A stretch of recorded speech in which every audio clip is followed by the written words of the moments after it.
Hamas's recently elected leader HANIYEH was out in public on Wednesday, visiting the family of a Palestinian man shot and killed by Israeli troops a day before. But amid the public mourning, there was no escaping the political crisis concentrating the minds of the movement's most senior ranks. We're shocked by the declaration of a Saudi foreign minister, by his provoking some countries against Hamas and calls for besieging Hamas, while Hamas is committed to its own national cause, which is the Palestinian cause. Saudi Arabia's foreign minister has been outlining the conditions for lifting the diplomatic and economic isolation that his and other Arab nations have imposed on Qatar. One of them is ending the Emirates' support for Hamas. We hope the brothers in Qatar will take the appropriate measures to avoid this crisis.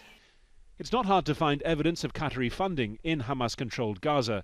The $180 million Hamad housing complex provides free refuge to 3,000 of Gaza's poorest families. Families like those of MOSTAFA HANIYEH, who a year ago were facing eviction from their old rented home. I feel like I'm living as a normal human being again.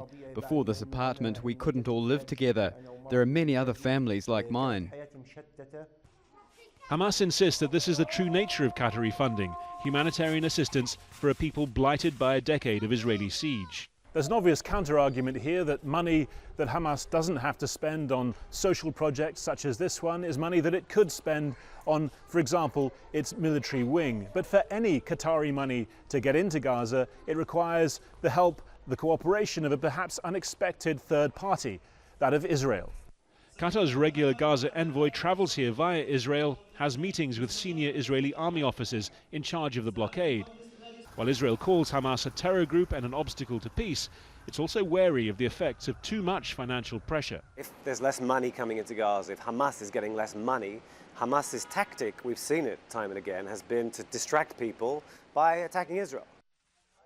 The consequences of the Gulf states' pressure play on Qatar have barely started to play out, but there are already concerns about what they may mean for Gaza. Harry Fawcett, Al Jazeera, Gaza.